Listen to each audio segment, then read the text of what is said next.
Hello mga guys, good morning. Good morning sa inyo. Pasensya na, magbo-voice tayo kasi maingay, baka hindi nyo marinig.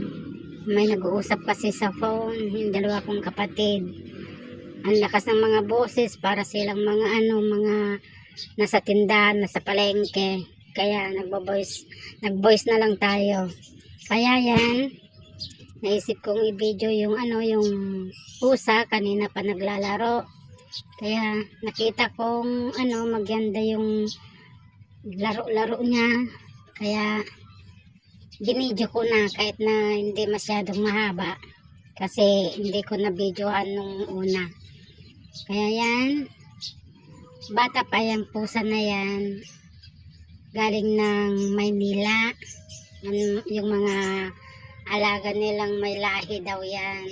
Kaya yan, magaling siya maglaro, para silang para siyang may kalarong iba. Nagpo-football siya. Kaya yan, kanina pa kasi naglalaro, kaya medyo pahinto-hinto siya, napagod na siguro. Pero maya-maya yan, maglalaro pa yan. Yan, nag-iisip pa yan. Mamaya dadakmayin yan. Tapos parang yung tumatayo pa yan eh. Alam niyo mga guys, lahat ng mga pusa nila dito nagmamasad. Kaya yan siguro pag matagal na yan, magmamasad na rin yan. Kasi ang sabi nila sabi ng pamangkin ko ay parang siya, parang gumagawa ng paraan na basta lagi niyang binubuhat yan eh. Kaya mamaya mag na rin yan, magmamasad rin yan. Kaya yan, nakakatuwa diba kung may pusa kayo mga ganyan. Lahat ng kasi mga alaga nila maamo, hindi sila nangangagat. Pag yun nga lang, pag nangagat sila, yung papaliguan mo. Yan. Ayaw nila yung naliligo, ganun. Siyempre ang pusa naman, hindi naman pinapaliguan na Kasi yan mga yan, mainit sa katawan yan eh. Ayaw nila yung malamig, ang mga pusa. Alam niyo mga guys, meron akong binidyo rin na isang pusa rin, yung yung basta iba, yung parang nawala na ata yun eh. Nagpo-football din siya. Sinamahan ko siyang nagpo-football. Yung parang rin yan, yung plastic ng tinapay, tinali ko. Tapos pinitik-pitik ko lang. Sa table kami.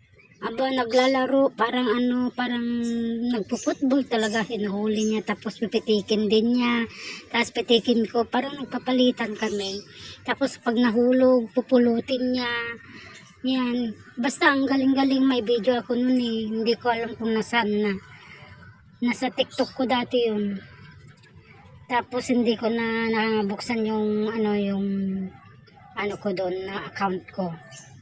Nakakatuwa rin sila yung mga pusa, parang kasi parang nakakaiba talagang mga pusa pag naturuan mo, pag malapit ka lang sa mga mga animals na parang may in love ka rin. Totoo, joke. Yan, panoorin lang natin mga guys. Sana guys, paki-like naman ang yung account ko para naman makadami naman konti. Kasi nag-uumpisa pa lang ako mga guys. Please, thank you very much. Yan.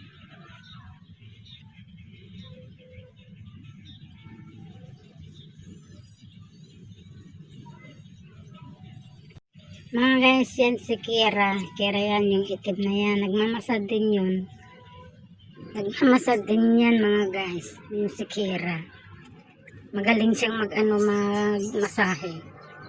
Kaya yan guys, maraming salamat guys sa panunod. Sana pakisubscribe. Thank you.